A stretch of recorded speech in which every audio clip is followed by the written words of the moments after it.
Good evening, everybody, as you're making your way in from the waiting room. If you are in, we're glad to have you tonight. We have the Zoom guidelines pulled up just for you to take a quick review before the workshop starts this evening.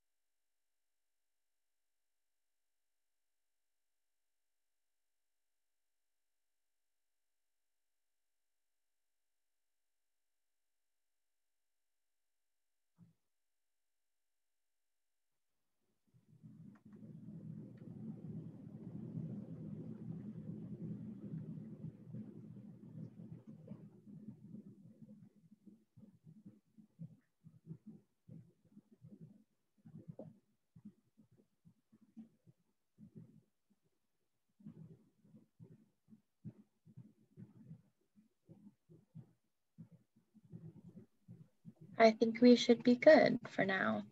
Fantastic. Thank you, Leticia. Again, good evening, everybody. My name is Matt Little, and we are going to begin our workshop very soon. Have a few more people that are joining us from the waiting room.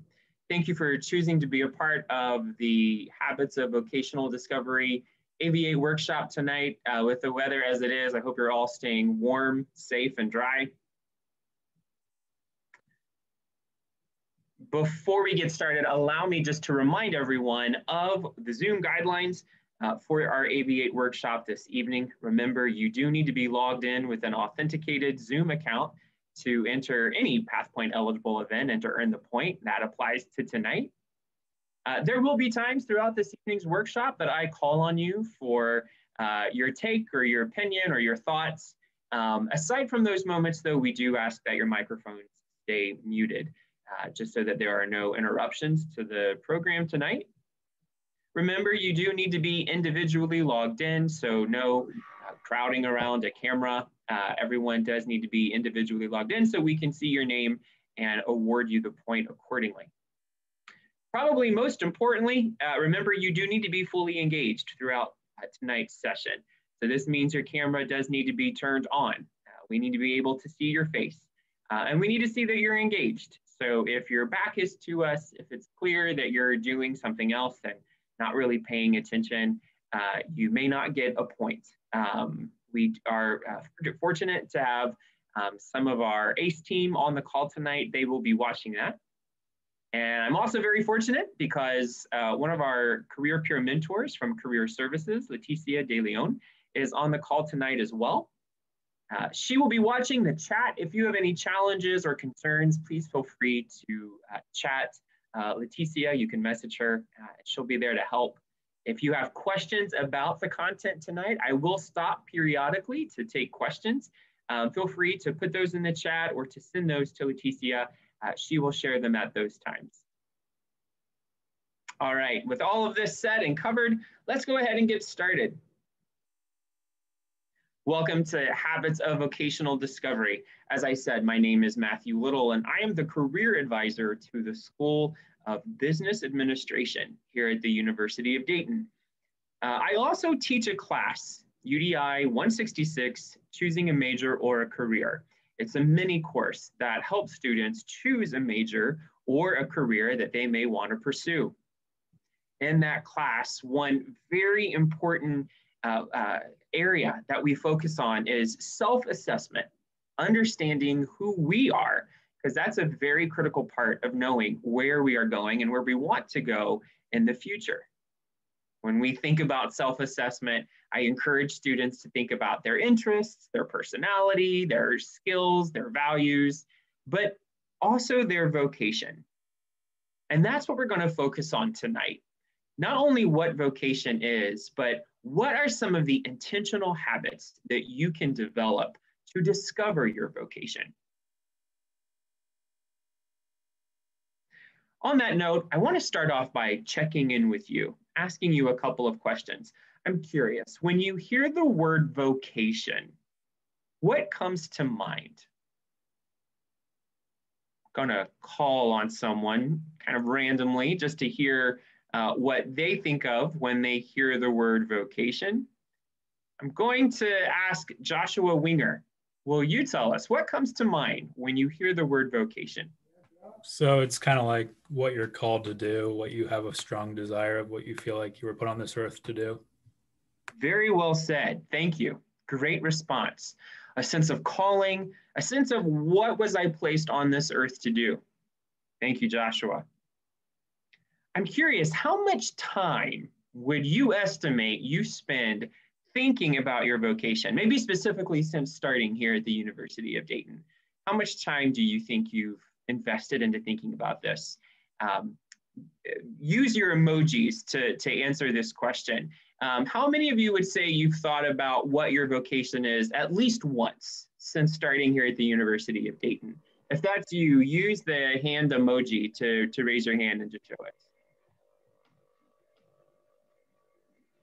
Okay, a lot of you, excellent. So this is definitely something that's been on your mind. Maybe for some of you, you think about this once a week. Maybe it's every day. For others of you, maybe especially if you are coming to the end of your time here at the University of Dayton, thinking about what was I put on this earth to do? What might be a calling or some of the callings in my life? Fantastic. About a quarter of you have raised your hand as that this is something that you have thought about. I'm glad you're all here this evening so we can have this conversation. So Joshua gave us a fantastic definition of vocation, but let's jump in and really explore that even more deeply. Let's talk about what vocation is and what it is not. So the University of Dayton has created an official definition of vocation, and that is answering a call to discover one's unique gifts and employ them in service for the common good in ways that are both personally satisfying and ways that bring meaning to your life. Okay, so how do we actually break that down? What are the key elements of vocation? Well, first of all, a sense of call.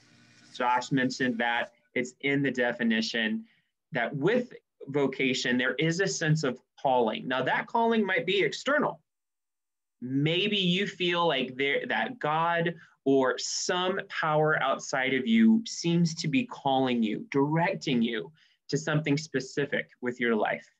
Or maybe that call is more internal, just a feeling you have, kind of an awakening you had at a certain time of life. Or maybe just a strong desire you have felt ever since you were a child about something that you wanted to do, something that you wanted to accomplish or achieve in this life for the good of others. Either way, calling is going to be an element present in your own personal sense of vocation. Next is gifts. What are you supposed to do when you feel that calling? Well, it's to use the unique talents and strengths that you have. So reflecting on what those might be will be an important part of vocational discernment. One key element of vocation is this commitment to service for the common good. So your vocation is not just about you. It's not just about you getting pleasure out of doing something.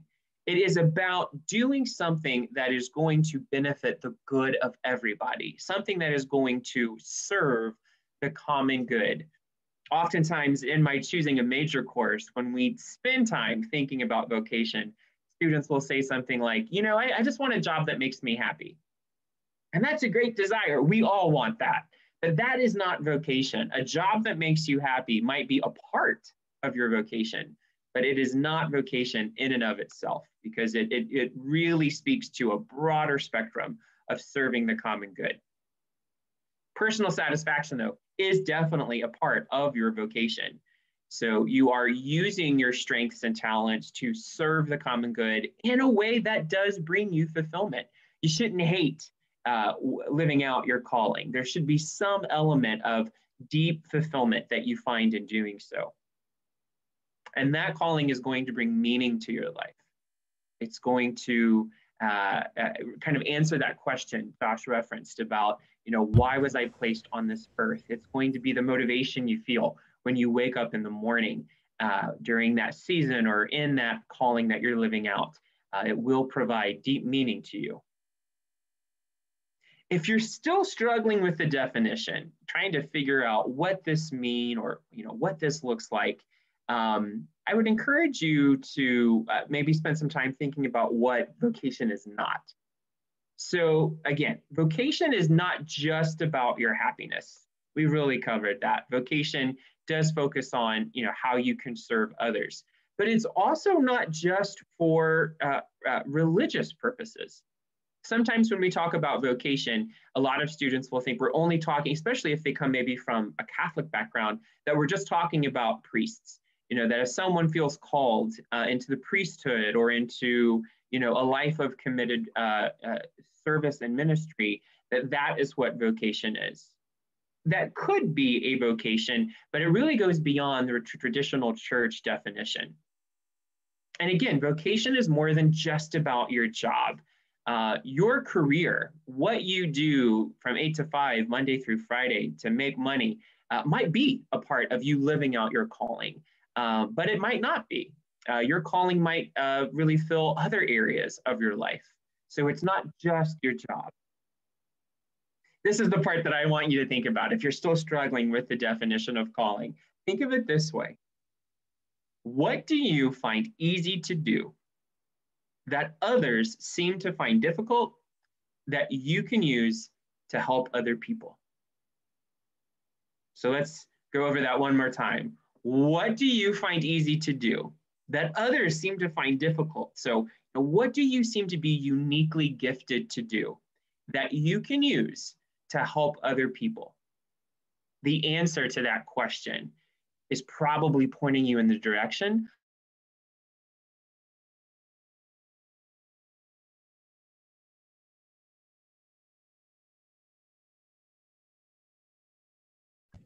I think you muted yourself. You on mute, bro. Thank you. I appreciate that. Can you hear me now? Okay, good. Yes. Thank you, Anne-Marie. I appreciate that. Appreciate your grace with technical difficulties. That happens sometimes during these workshops. Should that happen again, feel free to unmute yourself and let me know. I appreciate the help. So in closing about kind of the nuts and bolts of vocation, I want to take a moment to kind of go through some of the facets of vocation, maybe some aspects of your calling you haven't thought about. The first is you can actually have multiple vocations at once. When we talk about calling, sometimes we can feel like there is one grand, huge, eternal purpose that we must find, and that can feel incredibly overwhelming.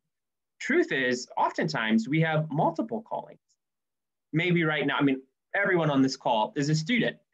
That is a calling, right? There are ways that you can develop and use your gifts to help the world in your role as a student. But at the same time, maybe you are a part of an on-campus organization. Maybe you're in a service organization, a fraternity or a sorority. Maybe there's a club that you're passionate about that you've joined. That's absolutely a potential calling for you, a way that you can serve the common good on campus in this area through the work that you do in that organization. Maybe your personal relationships, your friendships, your family relationships. Maybe you're in a romantic relationship. And those roles really you want to live out as a calling in regards to how you love those people, how you serve those people, how you show up in those roles. These could all be callings, all vocational opportunities that you have to live out for yourself. So there could be multiple vocations at once. Also, not all vocations last your entire life. There might be some callings that you feel that really will span your life. However, there might be other callings that are really just meant for a season. Maybe now at the University of Dayton, there is a specific purpose that you feel called to live out, to devote yourself to. And when you graduate, you might find that calling kind of drifting into the background.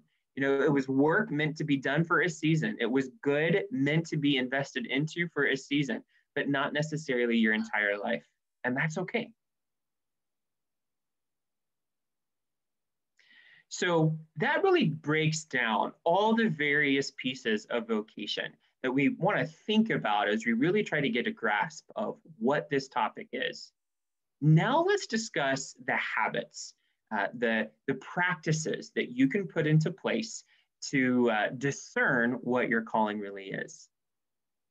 First, though, what is discernment? Well, when I say discernment, I mean the process of identifying, acting on, and confirming, making sure you were right about your calling. This is going to be a process that is holistic. It's going to be rational, meaning it's going to involve your mind, and it's going to be emotional, meaning it's going to involve your feelings. That in your gut, does this calling I'm pursuing really seem to fit? Does it resonate with me? A discernment process when everyone is pursuing their vocation is always going to be challenging. It's not, unfortunately, oftentimes it is not easy. So if it feels complicated or messy to you, that is normal. That's a part of being a human, going after these purposes that we want to live out as adults. It's a process that needs to be informed, meaning it's going to involve other people speaking into our lives. And it's also going to involve us utilizing resources and spending time reflecting internally for ourselves. One of the most important habits of vocational discernment is personal reflection. What does this mean? Well, it means that while you're a student at the University of Dayton, it is worthwhile to devote time and energy to reflect on and process key events and meaningful experiences from your life. So if you do an internship, or if you serve at Christmas on campus, or if you are a part of a volunteer opportunity, or you join a club or organization, and you start to really find a deep love in what you're doing, that's not just something to enjoy, that's really something to pay attention to. What might that be telling you about your calling or about your purpose? What might that be telling you about your future? As you have those experiences, you want to look for patterns. You want to seek insight in what those feelings and reactions might be telling you, right? So when you look over, experiences that you've had so far here at UD that you really valued, that you really loved, do you see patterns? What stands out? Are you finding that you're using the same gift or skill or ability over and over in those experiences? And again, what might that be pointing to about your future? There are many ways that you can engage in personal reflection. Journaling. If whether you're an extrovert that needs to get your thoughts outside of you, or an introvert who needs some time alone processing your thoughts, journaling can be a fantastic outlet for voicing your questions, your anxiety, your curiosities, your ideas that might be coming up about vocation. Conversations with friends, with family, and with mentors can be very valuable. I would challenge all of you, while you're a student at the University of Dayton, to seek out mentors, people that are a few steps ahead of you on the path, whether it's a professor, an older friend on campus, maybe someone who's a year or two ahead of you, an advisor, a coach, even an alumnus. Remember, through Career Services, we have the alumni mentoring program where we will match you with an alumnus that personality-wise really seems to complement you, who is volunteering to serve as a mentor to you. Take advantage of those relationships to ask them what they see in you, right? What their experience of you is. Oftentimes it's someone pointing out our strengths, someone pointing out a purpose they see us passionate about that really helps us figure out what our vocation is meant to be. If you're artistic, give yourself time and space to create and to then reflect on your work to see what might be coming out when you're thinking of and meditating on your vocation and your calling. Speaking of meditation, prayer, especially if you perceive your vocation to be an external calling, spending time in prayer, seeking where you're being guided, clarification, clarity around what your calling might be, very helpful to this process. Finally, spend time in spaces that inspire you. Once this pandemic is over, maybe you need to go sit inside a coffee shop again. Or maybe you're like me, maybe you need to get out alone in nature. But where do you tend to hear most clearly? either yourself or some external sense of calling that might be trying to reach you. Spend time in those spaces to listen. Leticia, I'm going to pause. We're about halfway through at this point. Any questions that have come in so far? So far, I don't see any questions in the chat. All right. Well, if any do come up, feel free to share. Until then, we'll keep going. Perfect. Another intentional habit that you will need to implement in discerning your calling, in discerning your vocation, is risk-taking and engaging with the world around you. Vocation is not discerned passively. I think a lot of times when we think about the path ahead of us, when we think about, what our purpose is on this world or how we're going to pursue it, oftentimes we want the answer first before we're willing to take the first step. Oftentimes we want to know exactly where we're going before we start the journey. And oftentimes that is not how life works. You have to engage in the world around you. You have to explore and get involved to get to know yourself and to really see where you really seem to be the best fit, where you seem to be needed, what causes, what topics really inspire you and bring out a passion within you. Only through engagement with the world around you will you be able to find that out and in turn discern your calling. So this will mean that while you're at the University of Dayton, you have to step outside your comfort zones, whether that's relationally, whether that's academically, whether that's professionally, maybe going for that internship that scares you, maybe taking that leadership position in a student organization that's going to challenge you. There's so much you'll learn about yourself on the other side of that, which could help you know what your calling is. That's really a part of learning and growing, stepping outside your comfort zone and embracing the fact that you might fail. It may not work out. Maybe you won't like that internship, or maybe you will make mistakes as a leader in that student organization. That's okay. That's how we learn. That's how we grow. That's how we see where we're supposed to be and maybe where we're not supposed to be. All of that becomes helpful information in your discerning of what your vocation is. There are so many ways that you can engage. And I can tell you that as a career advisor, future employers are going to be looking for these kinds of opportunities on your resume because they want people that didn't just come to UD and sit in their residence halls for 4 years after class watching Netflix. They are looking for people who get involved, who make a difference, and who grow personally and in maturity because of those things they get involved in. So you want to be thinking about what are ways that maybe you could serve on campus through service opportunities. If vocation is connected to serving the common good, thinking about the ways you are most passionate to serve other people is obviously a very helpful way of discerning what a calling in your life might be. Obviously, there are on-campus organizations and student clubs that you can do that through. I'm a huge advocate of internships and co-ops and even student employment, on-campus jobs. I have to tell you, I really think that my career in higher education is a calling. I have loved the ways I've been able to support and help and mentor the students that I've met. And the reason I work in higher education is because when I was in college, I was a tour guide. I got an on-campus job in admissions as a tour guide, and I loved it. And ultimately, it's what drew me back to working in higher education. So don't underestimate what your student job, what your on-campus job, how that might affect your future, and what it might in time show you about your calling. Education abroad. I've talked to many students who have gone overseas to study, and it's changed their life, helped them see completely different sides of themselves they hadn't really been aware of before, that helped them in discerning what they wanted their purpose to be after graduation or what calling they wanted to pursue. We've talked about the value of leadership roles where you have to step outside your comfort zone and develop strengths and really sharpen the talents that you have. But also engaging intellectually, reading books, listening to podcasts, going to some of the lectures the University of Dayton offers, connecting with people who really get you and share what you're passionate about, but then also taking the time to listen to those who are different. All of those things are going to stretch you and develop you And again, just make you more aware of what your callings might be in this world.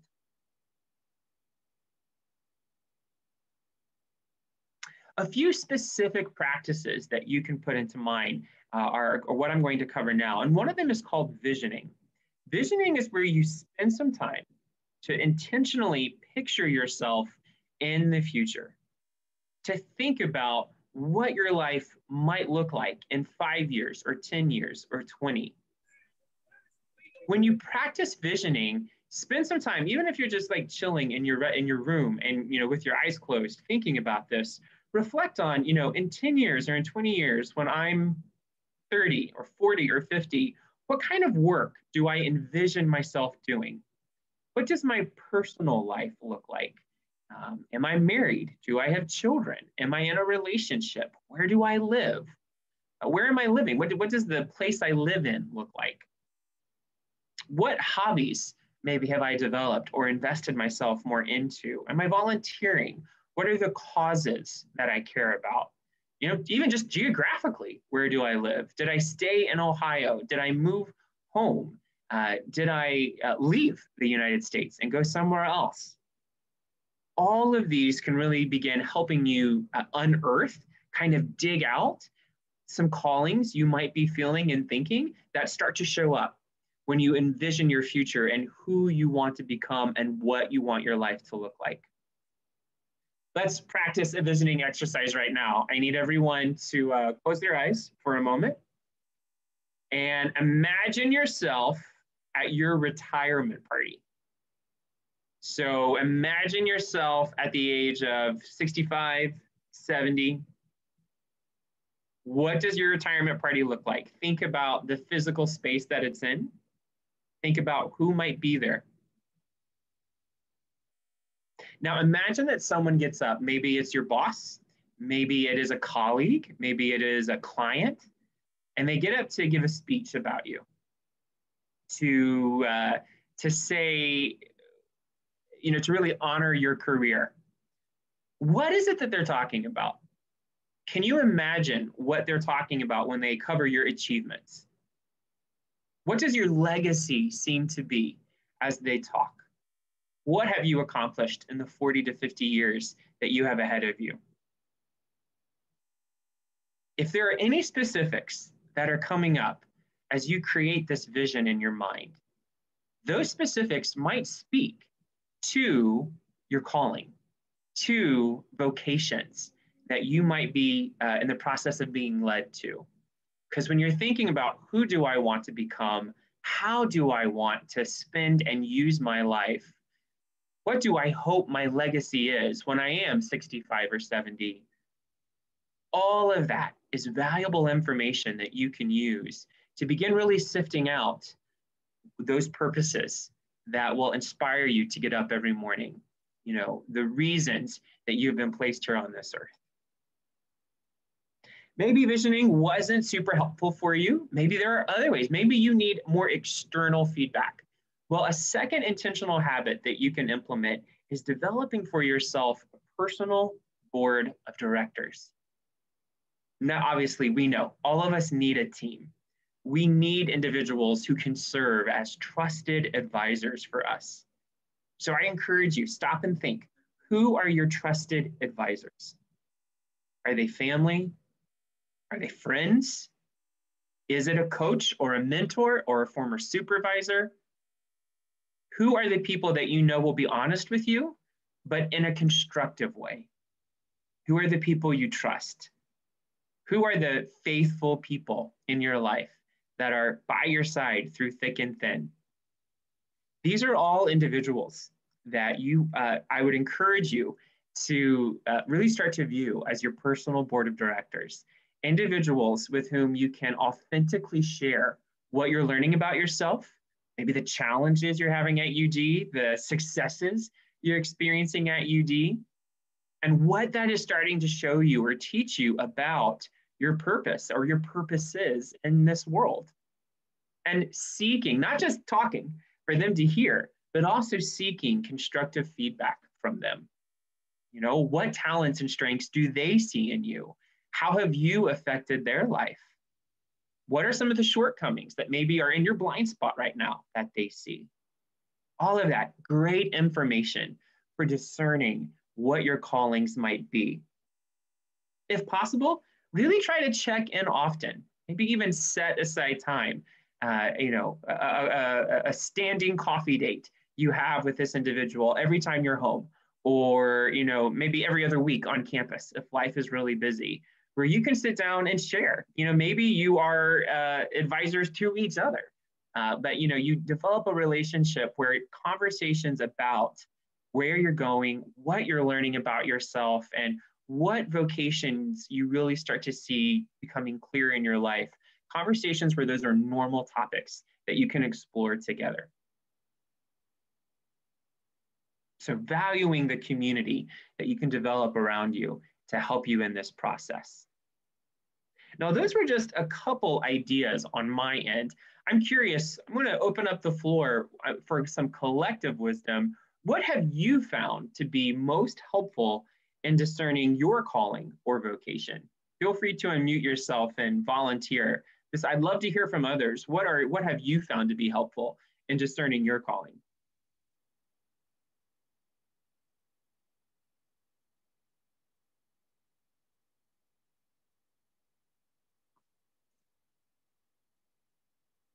Anyone willing to share anything there?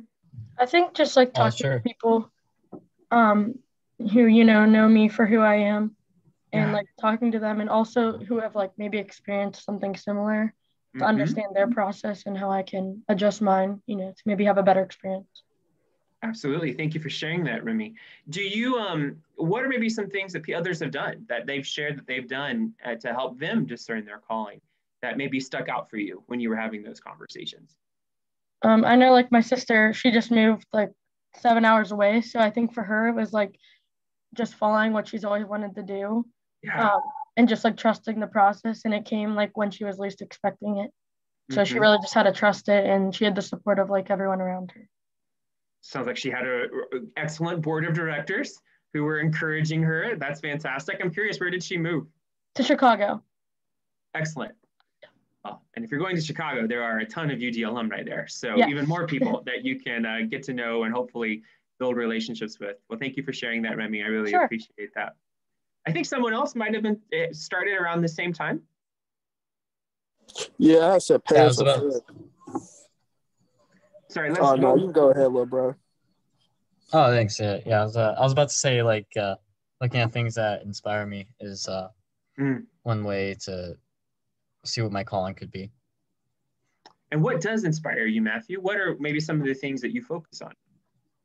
Like, let's say like when I'm, put into like competition areas, it kind of, is something that kind of like puts me in a different like state of mind, and just feeling more inspired and more like lifted to keep going. Yeah, so I'm curious, is that like inspirational quotes for you? Is that maybe spending time listening to music before a competition to really kind of help you clear your mind? What are maybe some of the specifics? I'd say like music can be one, and like like playing the sport itself is a great way to like clear the mind and kind of engage the competitive spirit as well. Fantastic. Thank you for sharing that. That sports is something that we didn't necessarily talk about, but that's a great point and idea. One way of getting involved, you're kind of putting yourself out there, not only to develop skills and strengths that might end up leading to a calling or a vocation, but it's a great way to get to know yourself. Absolutely. Music too. I'm going to try your name. Forgive me if I get it wrong. Ermias, did you unmute yourself earlier to share an answer? Yeah, I did. Well, please go for it. I said hanging out with your friends and family. That's like something I do here. I play Madden a lot with kids on my floor. Awesome. And I'm curious, how is that helping you discern a calling or discern your purpose? Honestly, I cannot tell you. It's just a peaceful time. That's it. Yeah, and we need that. Absolutely. I mean, especially right now in in the world, right? The challenges that a lot of us are feeling in a world where political strife and the pandemic and the ways that so many things have changed, kind of how we envisioned life going this year has been incredibly different. So I'm glad to hear you're doing that for yourself. That's exactly what I was about to say too. Absolutely. We need that. Well, I appreciate all three of you sharing. Anybody else want to share maybe what their approach to discerning their vocation or calling has looked like? For me, it's just been looking at my strengths and like using those strengths to like narrow things down a little bit more. Mm-hmm. Great answer, Sarah. One of the things that I tell a lot of students in the choosing a major class is that we know, like we have the research that shows that if you pursue a career, so now I'm going to talk specifically about careers, but if you pursue a career that is focused on your strengths, where you get to really use those natural talents and abilities that you have or that you're interested in developing, if your career really focuses on that, not only will you be happier in that career, but you will go much further in that career than if you go after something that just constantly is forcing you to have to use skills that are really a weakness for you or that you have no interest in developing. I think same really goes for pursuing a sense of calling or vocation. Sarah is right.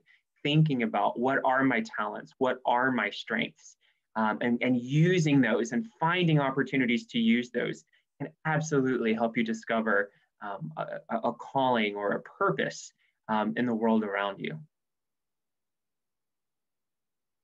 Well, thank you, everyone. Great ideas, great feedback. I appreciate it. Leticia, I want to check in with you one last time. Just have any questions come into the chat? Yeah, there's a couple actually. Awesome. One of them is, how do I find my calling? So in essence, a lot of what we've covered tonight is the answer to that question. Finding your calling is about taking the time to reflect on, just like Sarah said, your strengths, your talents, how you can use them to serve the world around you, and starting to experiment in opportunities like internships, in involvement in on-campus organizations, in on-campus jobs, in service opportunities, stepping into those kinds of roles where you can experiment and kind of see, what the talents I have, the skills I have, which ones do I really seem to enjoy using, and which ones really seem to help and benefit people the most. That process that we've talked about tonight, is how you begin pursuing and really figuring out what your calling is. Remembering it takes time. It's not an easy, straightforward process, and that you probably have multiple callings, maybe some that are going to extend the entire length of your life, and maybe some that will be only for a season. Good question though. Leticia, what were some of the others? You kind of touched upon it with like having various different interests. So one person asked, what are ways you can limit the things that you enjoy and narrow it down to a few things so it's less overwhelming? That is a really great question and a very common struggle. A lot of us have a hard time discerning a path to take into the future, not because we don't know what we're interested in, but because we're interested in so many things. I struggle with that to this day. I think the first thing that you want to do is discern which of your interests maybe are meant more for your personal life, and maybe which of your interests are meant more for your professional life. And then how might they be a calling? So for example, I have always been very interested in helping people, even as a kid. Like the things I would think about oftentimes were very focused on helping others, helping people, helping animals. Helping was a very central theme for me. So I have sensed various callings in my life to help different people in different ways. And for me, that became a career. My calling to help college students, specifically as a career advisor. That is one way that I help people. But there are many other ways I help college students. And many other ways I help others outside of my career. But that general theme of helping others was so consistent. It showed up over and over again in the things I wanted to do and the conversations I wanted to have and the things that I was passionate about. That clearly that was an interest that needed a lot of my time and was even worth developing into a career. At the same time, I'm also really interested in film. Like, I'm a big film fan. I love movies, but also I love film history. I've seen every movie that's ever won Best Picture at the Academy Awards. It's a hobby of mine that I love, but I don't necessarily think I feel a calling to be a film critic, right? It's just an interest that I enjoy. It's a way that I escape, when I need some downtime. So I would encourage you to think through your interests in the same way. Which interests show up in every chapter of your life? You think about them all the time. If there is a story about them on the news, you're going to stop and watch. Talking about it gets you passionate and animated. Those are probably the interests that really have something to say about what your callings are that you want to invest your energy into. Other interests, maybe you love, you enjoy, but you don't really see a career coming out of them. They're not something you're thinking about all the time. Maybe those are just more personal interests that you can develop as hobbies and not necessarily as callings in your life. Hopefully that delineation helps. Awesome, thank you. I do have a couple if we do have time for them. Yeah, it's not quarter till yet. We'll probably transition to our survey at quarter till. So let's end with these two, Leticia. Does career services have individual people who can meet with students regularly, like a personal advisor type of person? Yeah, great news. Leticia, you know this too. So every single one of you at the University of Dayton have a career advisor. Every academic school or college, so like in my case, the School of Business Administration, I am the career advisor to the School of Business Administration. So at the very least, you could schedule an appointment with your career advisor to talk about your future, to talk about what is your calling, what might be vocations you're feeling drawn to. And you can meet with them as often as you would like, and you can meet with them even after you graduate. You have free career advising for life at the University of Dayton. So if you do, have a strong sense of purpose and you pursue it, and a few years after college, it starts to feel like it changes, that happens. You can always reach back out to career services and we can talk you through that. So that's just one advisor you have access to. But you might find that at UD, your personal board of directors continues to evolve and develop. Professors whose classes you love, advisors for organizations that you develop a close relationship to. Any of those individuals would be willing to have these conversations with you. But your career advisor is definitely one specific person you can reach out to based on what your major is. And Leticia, what's our last question? What if you want to think your calling is different than what other people think you should do? That's huge. Yeah. So I think oftentimes a challenge is when someone tells us, this is who you are, this is what I see, this is what you should do, this is what you are supposed to do.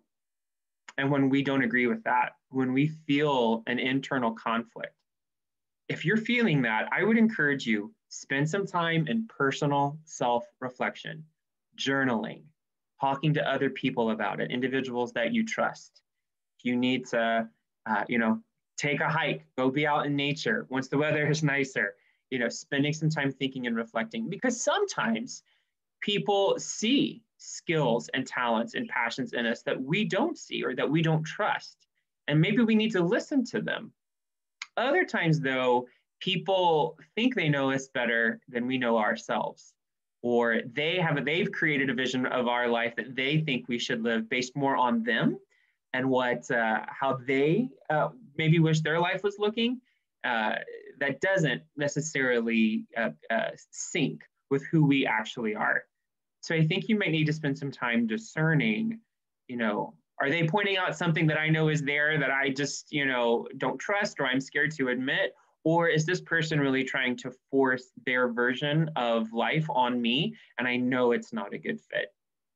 Ultimately, I'm always going to tell you, if you've spent time trying to sensitively discern, which of those two options you're looking at to ultimately go with your gut and go with your heart. Because as a career advisor, I meet with alumni regularly who are in their late 20s, in their 30s, and they say, you know what? I became a doctor. I went to medical school. I've been a doctor now for a few years, and I hate it. And I think the only reason I did this is because my mom always wanted me to be a doctor, or my dad always told me I had to be an accountant. I never actually wanted to pursue this, but I felt like I had to. If that happens to you, it's okay. Call career services, will help you. But obviously, I want to see you avoid that, no matter what path we're talking about. So discern what's actually going on. And then I would say, listen to what you feel inside, because at the end of the day, only you will be the one living your life. All right, thank you for fantastic questions. We are about out of time. So I want to remind you of the wide variety. Someone was asking who are some advisors I could talk to on campus. I talked about career services, but there are individuals in all of these campus offices that you could turn to, reach out to. All of us have access to. Some might be a little bit more specific to some of the identities that we might carry, but all of these resources are there. Individuals working in all of these offices who care about you and want to help you through this process. The final thing I ask of you, I'm going to stop sharing my screen, and Leticia is actually going to share a link to a Google form from Career Services, a survey on tonight's workshop. We would love to know, Leticia, thank you so much for putting that in the chat. We would love to know, how did this workshop help you? What should we keep in the future? Maybe what do we need to change, or what are other topics you would like to hear about? If you wouldn't mind, please click on that link, finish that survey, and then you are good to go. If you have other questions, you're welcome to hang around. Leticia and I will be on the call for a few more minutes. Otherwise, once you've completed that survey, you're welcome to sign off. You should be able to earn your AV8 point. Thank you all so much for being here tonight.